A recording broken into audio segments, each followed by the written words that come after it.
Good evening, Radhe Radhe आप सभी को। आज का ये हमारा क्लास नंबर 17 है।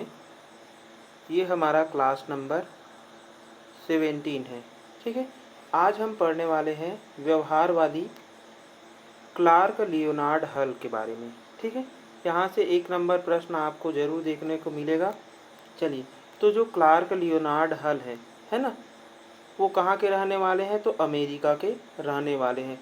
इन्होंने एक बुक लिखी हुई है प्रिंसिपल ऑफ बिहेवियर।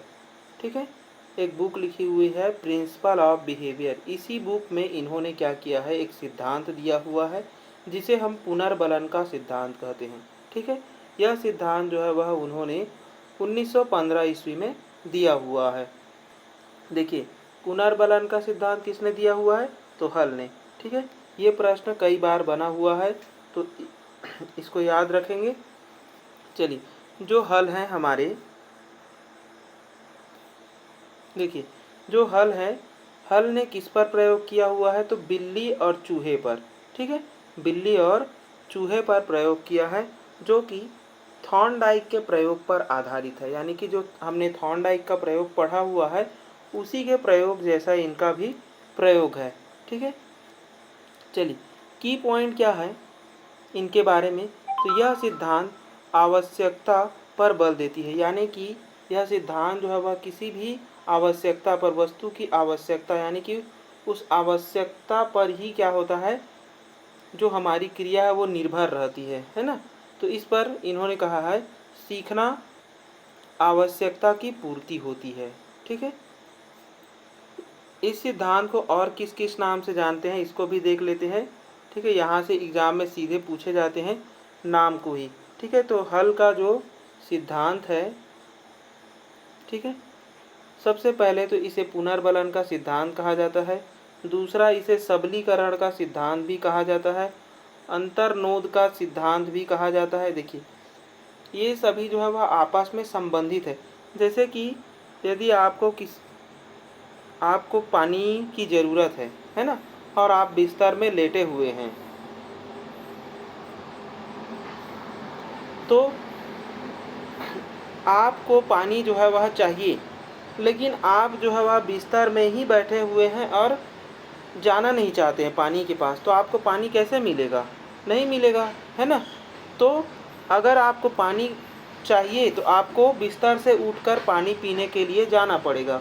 ठीक है, तो पानी पीने के लिए जो जाना पड़ रहा है, यानी कि इस पानी की जो आवश्यकता है वही क्या है, उसका चालन है, अंतर्नोद है ना।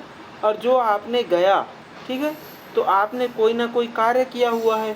ठीक है, ठीक है, तो ये क्या हो गया, उसका सतत अधिगम हो गया। ठीक है, मतलब कि साथ साथ आप उसके क्या कर रहे हैं, सीखते जा रहे हैं।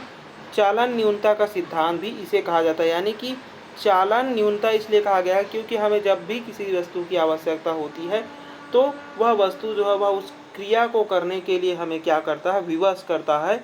और यह इस पर हम कैसे कार्य करते हैं? तो क्रमबद्ध रूप से कार्य करते हैं। ठीक है, चलिए, यथार्थ अधिगम का सिद्धांत भी कहा जाता है। जो वस्तु है वो रियल रूप में क्या होता है, हमारे समक्ष होता है। ठीक है, चलिए आगे देखते हैं। अगला है इस सिद्धांत को प्रबलन का सिद्धांत, गणितीय सिद्धांत, परिकलित निगमन का सिद्धांत, यानी कि हाइपोथेटिकल डिडक्टिव प्रिंसिपल के नाम से भी जाना जाता है। ठीक है, यह जैविकी आवश्यकता, यानी कि आवश्यकता पर निर्भर है, इसलिए इसे जैविकी आवश्यकता पूर्ति का सिद्धांत। ठीक है, व्यवस्थित व्यवहार का सिद्धांत, यानी कि क्रमबद्ध रूप से है, इसलिए इसे क्या कहा गया है, व्यवस्थित व्यवहार का सिद्धांत। आवश्यकता ह्रास का सिद्धांत, यानी कि जैसे ही हमें वस्तु की प्राप्ति हो जाती है तो हम क्या करते हैं, अपने आप को संतुष्टि का अनुभव कर लेते हैं। तो यही क्या है, हमारा आवश्यकता का क्या हो जाता है, ह्रास हो जाता है, कमी हो जाती है। ठीक है, चलिए, इनके जो अधिगम है, तो अधिगम के कितने चरण है? तो इन्होंने 4 चरण दिए हुए हैं। तो सबसे पहली हमें क्या होनी चाहिए, किसी वस्तु की, है ना, आवश्यकता होनी चाहिए। जैसे कि पानी है, और पानी के प्रति यदि हमें भूख लग रहा है, प्यास लग रहा है, ये हमारा क्या है, अंतर्नोद है, प्रणोद है, चालन है। ठीक है, इसे 3 नाम से अंतर्नोद, प्रणोद, चालन। ठीक है, ये हो गया। अगला है उत्तेजक, यानी कि उस वस्तु के प्रति जब हमें भूख लग रहा है, प्यास लग रहा है, तो हमें क्या हो जाता है, प्रोत्साहन आने लगता है, उत्तेजना महसूस होने लगती है कि हम उस पानी को प्राप्त करें। ठीक है, तो इसलिए इसे क्या कहा गया है, जो पानी प्राप्ति है उसी को हम क्या कहते हैं, प्रोत्साहन कहते हैं। तो सबसे पहला चरण था आवश्यकता, दूसरा है अंतर्नोद, चालन, तीसरा है प्रोत्साहन या उत्तेजक, और चौथा है सबलीकरण। सबलीकरण यानी कि उस व्यवहार को जैसे ही हम करते हैं तो क्या हो जाता है, व्यवहार जो है वह मजबूत हो जाता है। ठीक है, चलिए इनके हम प्रयोग देख लेते हैं। तो सबसे पहले प्रयोग इन्होंने किया हुआ है चूहे पर। ठीक है, इन्होंने क्या किया, एक पजल बॉक्स बना लिया। ठीक है, पजल बॉक्स कहने का मतलब है, जैसे कि आप देखे होंगे कि एक गोला रिंग होता है जिस पर बहुत सारे ऐसे खंड बने होते हैं और लास्ट में हमें एक जो भी छर्रा रहता है उसको बीच में लाना रहता है, यानी कि समस्या वाला एक पैटर्न है। ठीक है, तो यहाँ पर क्या था, एक चूहा था। चूहा को जैसे ही भूख लग रहा है ना, और हल ने क्या कर दिया, दूसरे छोर में भोजन रख दिया था। ठीक है, चूहे को भूख लगा, वो इस रास्ते पर गया, इस रास्ते पर जाते जाते क्या हो गया, वह भटक जाता है। फिर क्या करता है चूहा जो है वह फिर से रास्ता ढूंढता है, फिर से मतलब कि अनेक प्रयास से क्या करता है, वह भोजन के पास पहुंच जाता है। ठीक है, तो ये क्या है, उसका क्रमबद्ध है, यानी कि पहले में नहीं हुआ तो दूसरे में करता है, दूसरे में नहीं होता तो तीसरे में करता है ना, तो इस प्रकार वह क्या हो जाता है, भोजन तक पहुंच जाता है। ठीक है, ठीक इसी प्रकार बिल्ली पर भी इन्होंने क्या किया हुआ है, प्रयोग किया हुआ है। देखिए बिल्ली प्रयोग क्या है, भूखी बिल्ली को पिंजरे में रखा तथा बाहर भोजन रख दिया जाता है। अब क्या कर दिया, बिल्ली को अंदर रखा गया और बाहर में भोजन रख दिया गया।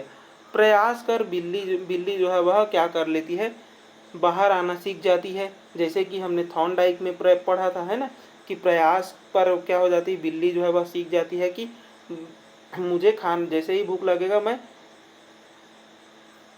जो भी दरवाज़ा है ना, जैसे भी खुलता था, मतलब कि वहाँ पर से क्या रहता था, पिंजड़ा में एक कीट लगा हुआ था, कीट को जैसे ही दबाती थी दरवाज़ा खुल जाता था बिल्ली का, है ना। तो उसी प्रकार वो क्या हो जाती है, उस व्यवहार को सीख जाती है पहले बार में। फिर दूसरे प्रयोग में बिल्ली पर ही उन्होंने क्या किया, अब बिल्ली को भर पेट खाना खिलाकर उस पिंजरे में रख दिया। ठीक है, अब देखिए किसी का भी पेट जो है वह पूरी तरीके से भरा रहे, चाहे उसके सामने में आप रसगुल्ला ले आए, कुछ भी ले आए, वो नहीं खाएगा, है ना, कोई क्रिया नहीं करेगा क्योंकि पेट भर चुका है। तो इसी प्रकार बिल्ली का पेट जो है वह भर जाता है और पिंजरे में उसे रख दिया जाता है। और बाहर में बिल्ली का जो बेस्ट खाना है मछली, ठीक है, बाहर में रख दिया जाता है। तो बिल्ली जो है वह बाहर आने का प्रयास नहीं करती है। क्यों नहीं करती है, क्योंकि उसकी आवश्यकता जो है वह क्या हो गई है, पूर्ण हो चुकी है ना। फिर तीसरे में क्या किया, इसी में भूखी बिल्ली को पिंजरे में रखा तथा आभासी यानी कि काल्पनिक मछली रख दिया। ठीक है, बिल्ली जो है वह शुरू में बाहर आ गई मछली को देखकर। फिर क्या हुआ, वो मछली उसको नकली था, है ना, तो नकली होने के कारण क्या हो गया, फिर बिल्ली जो है वह एक दो बार में सीख गई। फिर क्या हो गया कि वह उस आभासी मछली को देखकर बाहर आना बंद कर दी, है ना। तो इस प्रकार से उन्होंने क्या किया था, बिल्ली पर प्रयोग किया हुआ है। ठीक है, चलिए इन्होंने एक सूत्र दिया है, जो हमारे हल हैं, हल साहब ने एक सूत्र दिया हुआ है कि जो हमारा उद्दीपक है ना, और जो अनुक्रिया है, यानी कि किसी उद्दीपक के प्रति हम जो भी व्यवहार कर रहे हैं, अनुक्रिया कर रहे हैं, तो उसके मध्य में एक ऑब्जेक्ट का होना आवश्यक है। ऑब्जेक्ट नहीं होगा तो ये जो उद्दीपक है, अनुक्रिया है, वो कोई मायने नहीं रखता, है ना। यानी कि प्राणी की आवश्यकता है और प्राणी को उन्होंने क्या रखा है, मध्य में रखा हुआ है। ठीक है, इनके अनुसार जो व्यवहार है वो कैसे बनता है, तो व्यवहार जो है वह आदत और चालन, जो भी आदत है यानी कि कोई भी वस्तु के प्रति आप आकर्षित हुए, जैसे कि पानी प्यास लग रहा था तो पानी के प्रति उसने क्या किया, चालन किया, है ना। फिर धीरे धीरे क्या हो गया, जैसे ही उसको पानी पीने का मन होता था, यानी कि प्यास लग जाती थी, तो क्या करता था, उस व्यवहार को धीरे धीरे सीख गया कि जब तक मैं उठकर बिस्तर से नहीं जाऊंगा तब तक मुझे पानी नहीं मिलेगा, है ना। तो ये क्या हो गया, उसका आदत में बन जाता है। तो इसी प्रकार आदत और चालन से चालन का जो गुणनफल है इसी से क्या बनता है, व्यवहार बनता है। ठीक है, यानी कि बिहेवियर जो है वह हेरिडिटी एंड जो भी हमारा ड्राइव है उस पर निर्भर करता है, गुणनफल पर। ठीक है, चलिए इसी पर एक मनोवैज्ञानिक है लेस्टर। लेस्टर ने इनके सिद्धांत के लिए क्या कहा, यह सिद्धांत भी थॉर्नडाइक के समान है तथा हल ने इसे नपे तुले शब्दों में प्रस्तुत किया है। ठीक है, तो देखिए ये जो नपे तुले शब्द में प्रस्तुत किया है ये बात याद रखेंगे, इसको किसने कहा है, लेस्टर ने कहा हुआ है। ठीक है, किसके सिद्धांत के बिहा पर बना है, तो थॉर्नडाइक के सिद्धांत पर बिहा मतलब बना हुआ है ये सिद्धांत। ठीक है, चलिए अगला देखते हैं स्किनर ने क्या कहा। देखिए स्किनर क्या कहते हैं इनके सिद्धांत के बारे में, अधिगम के साहचर्य संबंधी यानी कि जो भी क्रियाएं हैं साहचर्य संबंधी सिद्धांतों में हल का सिद्धांत जो है वह सर्वश्रेष्ठ है। ठीक है, क्योंकि देखिए इन्होंने सर्वश्रेष्ठ इसलिए कहा क्योंकि हमें क्या होती है, आवश्यकता होती है किसी भी वस्तु की, तभी हम क्या करते हैं उसके प्रति क्रिया करते हैं, इसीलिए स्किनर ने क्या कहा, इसे सर्वश्रेष्ठ कहा है। ठीक है, आगे देखते हैं विशेषताएं। देखिए इसकी विशेषताएं क्या क्या है। सबसे पहले तो हल ने चूहे और बिल्ली पर प्रयोग किया हुआ है, एक पॉइंट ये बन गया। ठीक है, जब अंतर्नोद यानी कि शून्य होगा, यानी कि अंतर्नोद यानी कि जैसे ही आप पानी प्यास लग रहा है तो पानी प्यास यदि आपका संतुष्ट हो चुका है ना, तो आप संतुष्ट हो चुके हैं मतलब आपका जो चालन है वो क्या हो गया, शून्य हो गया। अब उसके प्रति आप व्यवहार नहीं करेंगे, यही क्या है, सबलीकरण है। ठीक है, यानी कि उस व्यवहार को पूर्ण कर लेना ही क्या कहलाता है, सबलीकरण कहलाता है। ठीक है, सबलीकरण का सिद्धांत आदत निर्माण के लिए अधिक उपयोगी है। जो सबलीकरण है वो आदत निर्माण के लिए क्या होता है, अधिक उपयोगी होता है। चौथा पॉइंट है, इसका प्रयोग शिक्षण विधियों में किया जाता है। जो भी हमारी शिक्षण विधियां हैं, ठीक है, उस पर इनका प्रयोग किया जाता है, जो क्लार्क हल है उनके सिद्धांत का। ठीक है, चलिए अगला पॉइंट है, पांचवी विशेषता क्या है। देखिए हम इसका शिक्षण विधियों में क्यों उपयोग करते हैं, क्योंकि इसमें एक लक्ष्य होता है ना, आवश्यकता है यानी कि किसी वस्तु की आवश्यकता है, तो वस्तु की आवश्यकता क्या हो गई, लक्ष्य हो गया, वही हमारा क्या है, उद्देश्य है, और उसी से हम क्या करते हैं, चालन करते हैं। ठीक है, यानी कि वो क्या करता है, लक्ष्य जो है वह हमें बल देता है किसी भी कार्य को करने के लिए। चलिए अगला पॉइंट है, इनका सिद्धांत आवश्यकता पूर्ति पर बल देता है। सातवां है, पुरस्कार दंड और प्रेरणा की व्यवस्था भी इनके सिद्धांत में रखा गया है। ठीक है, चलिए जो पाठ्य वस्तु का है ना, पाठ्य वस्तु का विषय वस्तु है, विषय वस्तु निर्माण जो है वह किसके सिद्धांत पर आधारित है, तो क्लार्क हल के सिद्धांत पर आधारित है। जबकि पाठ्यक्रम का जो निर्माण है, ठीक है, हम किसी भी पाठ्यक्रम का यदि निर्माण कर रहे हैं, पूरे पाठ्यक्रम की बात करें है ना, किसी भी कक्षा की यदि पाठ्यक्रम की बात कर रहे हैं तो वो किस सिद्धांत पर आधारित है, तो गेस्टाल्टवाद के सिद्धांत पर आधारित है। यदि पाठ्य पुस्तक के है ना, पाठ्यक्रम के विषय वस्तु की बात की जाए तो क्लार्क हल लेंगे। ठीक है, चलिए ये प्रश्न बना हुआ भी है। चलिए अगला विशेषता है, चालक के महत्व पर बल देती है। ठीक है, चलिए तो ये था हमारा क्लार्क लियोनार्ड हल।